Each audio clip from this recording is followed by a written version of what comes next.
What's going on, guys, and welcome to part 2 of the Ranger Guide. Part 1 being absolute basics. Basically, we broke down every single skill that the Ranger has. What we're doing now is we're moving into combos that you use both in PvP and PvE. And I'm going to try to focus on the core of being a Ranger, what it's all about, and focus on some of the weaknesses that the Ranger faces right now. We're now going to break the skills down into 3 categories. The abilities are either going to be used defensively, they're going to be used for crowd control, CC, or they're going to be used for damage. And some of these abilities have both defensive mechanics and damaging mechanics, such as Nature's Tremble. Not only does it provide a frontal guard, it provides massive damage, and it provides a minus 15 debuff. But for demonstration purposes, I'm going to use it defensively, along with all the other abilities you can use. So basically the combo I'm going to show you is Breezy Blade, Rushing Wind, Call from Sky, Evasive Shot, C-Swap, Wind Step, Nature's Tremble, Elven's Rage, and Guardian. And then lastly, your 100%. So I have all those abilities listed now on the screen, but this is reactive, guys. I can't tell you when to use these every single time. It's going to be based on what class, it's going to be based on a 1v1 or like a 1v3. There's no perfect situation to use these in.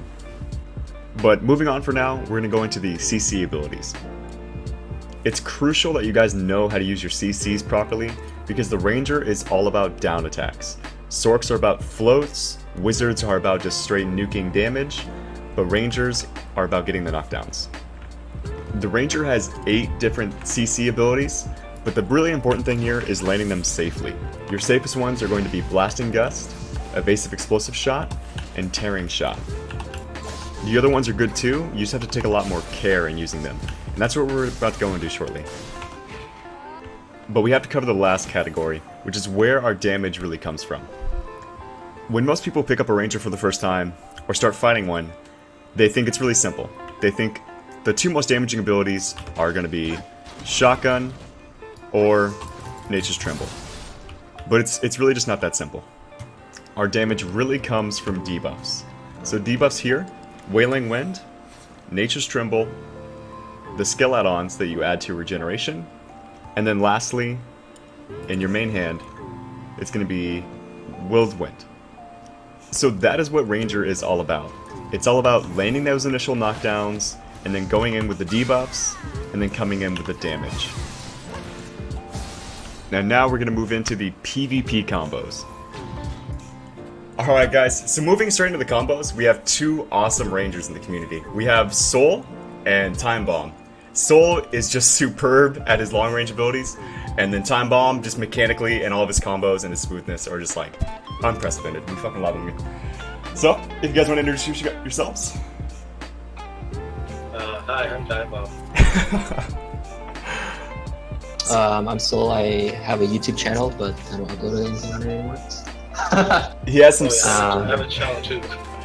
Time Bomb has some sick PvP videos of him just tearing up people, and Soul has really good educational videos of some of the stuff that he pretty much does, and we'll be demonstrating those right now, actually. So, you guys ready? So, starting off with one of my combos, it can be used both at melee range or long range. The main thing is just landing the initial knockdown.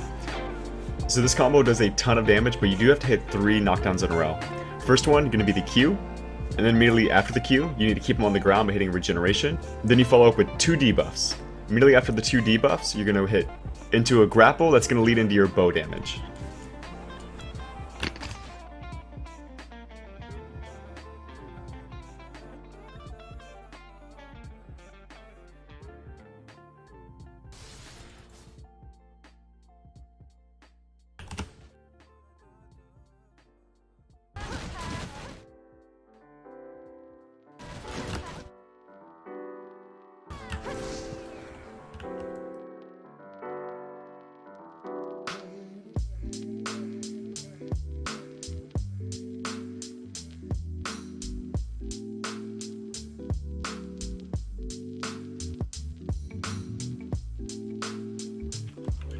This next combo is going to be Time Bombs, and his is quick, it's super hard hitting, and he leaves a lot of openings for variation.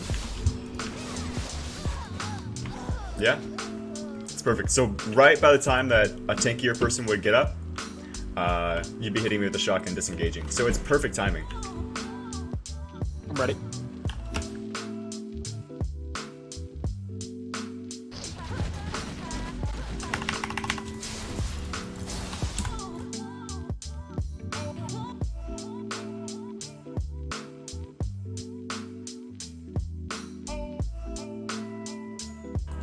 Need to lower my AP even more. I'm ready.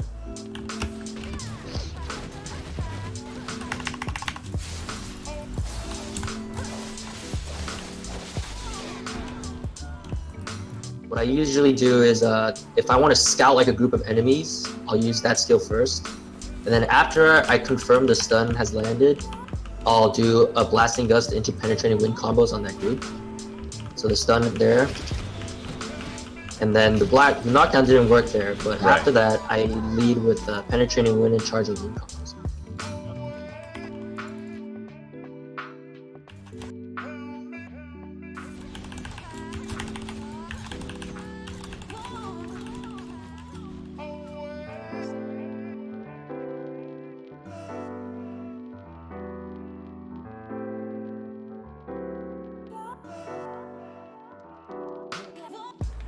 Alright guys, so I know those were some pretty advanced combos, and they were going by pretty fast. I tried to slow them down, break them down into little pieces.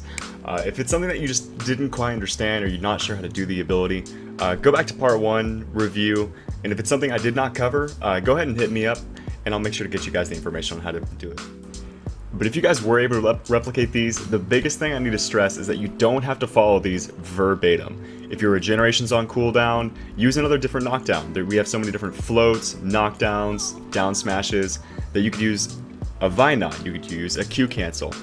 Use your imagination, be creative, and just work with the skills you have that are off cooldown.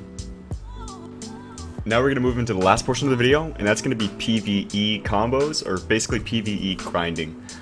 In my opinion, there's 3 different ways that you're going to be grinding. You're either going to be grinding low-level mobs that you're going to be basically one-shotting, or you're grinding level-appropriate places where you're basically just trying to use your cooldowns efficiently.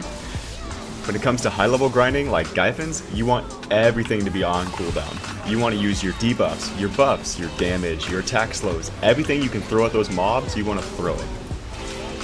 As you can see in the clip that's showing now, I have so many cooldowns right now that it's literally getting in front of my screen to the point that I almost can't see my character. That's the level that you want to be at. We're going to start off with low-level grinding, which is the easiest, most mind-numbing grinding there is, which I actually really enjoy, mainly because I do fill up a lot of Marnie Stones, I get a whole bunch of skill points, and it's just super easy, almost repetitive motion of maybe 2, 3, 4 different abilities. Here at Vogan's, I can fill up about 26 Marnie Stones an hour, which equates on a weekend to be about 0.5% each hour. As far as low-level grinding, what's most important about your abilities that you use are the movement. You want it to flow, you want it to keep going, and you want to get to the next mob pack as fast as possible. Which can be pretty tough because of the stamina nerfs, but what we do have in this situation is our Tearing Shot. The Tearing Shot has a huge AoE, and you'll see me do it a couple times here. For basically areas that I can't quite reach with my shotgun, I'm going to go ahead and shoot a Tearing Shot over there. Just like that. The main contrast to low-level grinding, though, is going to be the resource consumption. Dealing with your stamina and dealing with the mana. On average, I use about 320 mana pots an hour, just here at Vogan's alone. Centaurs is a good example of level-appropriate grinding. I believe, in my opinion, for Rangers, it's about 210, 220 with Kudum. This spot really shines for us. We use significantly less mana pots, and the main priority here is just rounding up the mobs and using your skill to cooldowns efficiently. The way to round them up efficiently is give them a quick Will of the Wind. When you hit something, they do aggro to you faster, so once you've hit them once, they're going to come to you, and you're going to want to hit them with some sort of a debuff, like Wailing Wind or Regeneration. That way your following abilities are going to do much, much more. So you see me do that here. I hit him with Will of the Wind, and then I hit him with a Wailing Wind, and then I finished off with the Nature's Tremble. And if they're a little bit scattered, you hit them with a shotgun or two, and that should definitely wipe the mob, as long as it's like an appropriate area for your AP.